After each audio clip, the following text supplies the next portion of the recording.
Hi, everyone. You're with Brian Kulak, Chief Academic Officer for the district. And I'm Dave Walsh, high school chemistry teacher and science teacher.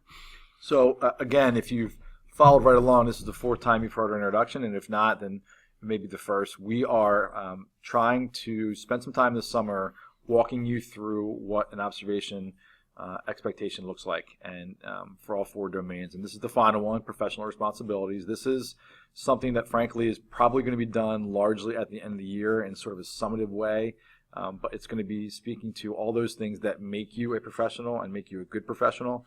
And so you're going to get to hear what administrators think that means, and then what a teacher thinks that means as we go through. Yeah, it's easy for you to say. Yeah, exactly. Sorry.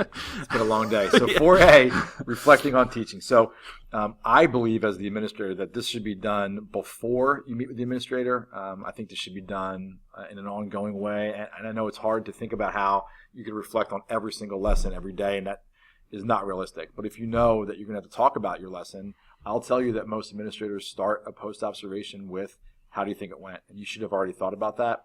And another thing to do that Dave will talk about is to really talk to your colleagues about how your teaching is going, particularly if you're new or new to a grade level.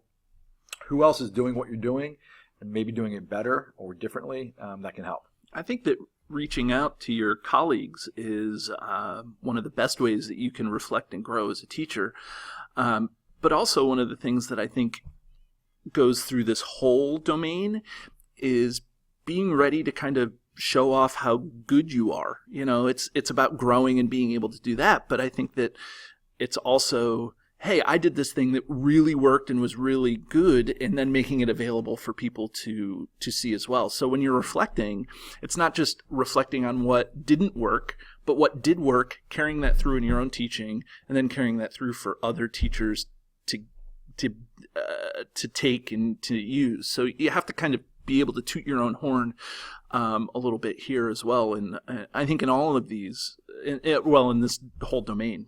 Yeah, I really would prefer the language in this one speak to that. I mean, Dave has a great point. We look at reflection as almost what didn't work, and that should not be done in isolation. You can certainly talk about what you do well, and with the expectation that you can always do it better. I mean, there's going to be growth, and we're really a growth mindset district.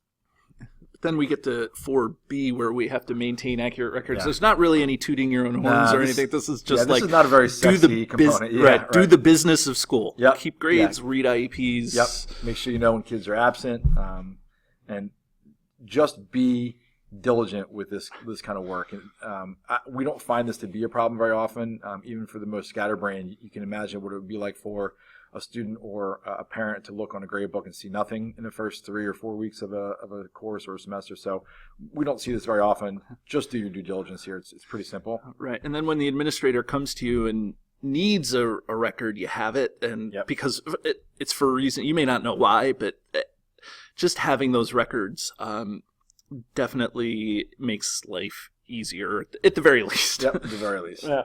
And that does lead to 4C, which I think Dave and I will both speak to about how proud we are of the improvements we made in this one as a district. We talked about it at the district level, and we really are improving with this. And frankly, communication should be easier. We are a huge Twitter district. We also use Remind, and we certainly email like everybody else does. But that does not mean that you can't go back to the tried and true call home for whatever reason, but the more the parents know, the better your class is going to run. And I think that this again speaks to the be confident to toot your own horn a little bit. You know, if you parents time and time again say, well, the only time I ever hear from the school is when my kid's in trouble or did something wrong. You know, call home and just say, you know, Johnny did a great little thing today, or like that currency goes a long way when you're trying to, get some buy-in. And really that could go back to 4B, because you should probably be writing that down somewhere that, hey, I called Johnny's mom, had a great conversation. It was on March 13th. So that when an administrator says, hey, how you doing with this? You can say, oh, here's my log right here. And I know that a lot of teachers are keeping logs. It's a lot to do. And that's certainly up to you, but do consider how often you do it and how you're logging and that you do speak to families. Right. Genesis does all that stuff for you if you want. And certainly this can extend to outside the community too. We would expect you to be communicating with families when you see them at events. Okay, 4D and 4E we're going to talk about a little bit together because there is some confusion, but in our preparation for the video, Dave really kind of subbed it up really well. If you think about 4D, think about it in terms of how you are interacting with kids. So if you are a coach, a mentor, you're out in the community, we had a first-year teacher this year start a dance team, these are things that would speak to 4D. We want you to be part of the community, not just clocking in and clocking out. And as a teacher, this isn't something that you get observed on necessarily, but realize you're part of a professional community. So if you're out eating dinner too, you want to make sure that you engage appropriately when those sorts of opportunities.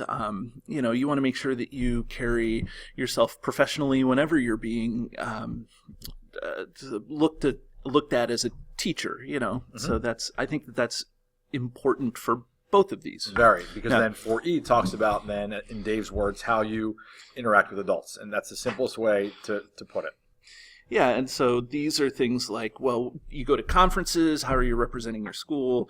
That's not necessarily, again, being observed. This is, what are you doing to grow yourself personally and professionally, or sorry, not personally, but professionally. But that's, how are you engaging with the adults? Are you learning? Are you trying to make things better? Are you sharing your own ideas? Are you tooting your own horn? Are you and so the more you do that, I think the more engaged you'll be in your own profession, and B, the better you will become as a teacher. You feel valued in your own thing when you set up a personal learning environment where you can share that. Yeah, I'm glad you brought that up, because we will ask that you do engage in professional development, not just that which is sort of mandated by the state. We do ask the teachers run what we call Panther Colleges, which are sessions that are run for teachers by teachers. We'll ask you to engage maybe in Twitter chats or to investigate hashtags on Twitter that might help your practice. So all of these things are going to help you grow professionally. It's a time at which information is endless and easy to seek. So hopefully that's something that you'll do pretty often in your practice. And look, 4F, we joked about prior to this, and we don't want to minimize it, but this is the sort of divide between, are you a good teacher and a good employee? When you are being asked to show professionalism, Dave and I kind of joked, it didn't really seem that difficult to us, but it does sometimes occur where people are, let's say, habitually late, dressing inappropriately for work, speaking inappropriately to students or teachers in the hallway or in public or wherever, or just not doing what you're supposed to do as an employee, because, like it or not, you do have a contract and you do have to be professional at all times. Yeah, and I think that, for many of us, this is easy to do, is to be professional, be a good employee. And if there's something, if you are going to be late, what's the professional thing to do? Call and let people know. If you did slip and say something inappropriate to a teacher or a parent or a student, let people know, because you'll find that you have more advocates when you come out and say it, when people aren't surprised, as opposed when they are. So this is just, make sure you show up on time, get your grades in on time, just be a good employee. Yep. Is what you're doing affecting kids and or adults in a positive way? If so, then you're professional. And certainly this is something that I don't know, everybody expects. There's just no reason for the contrary.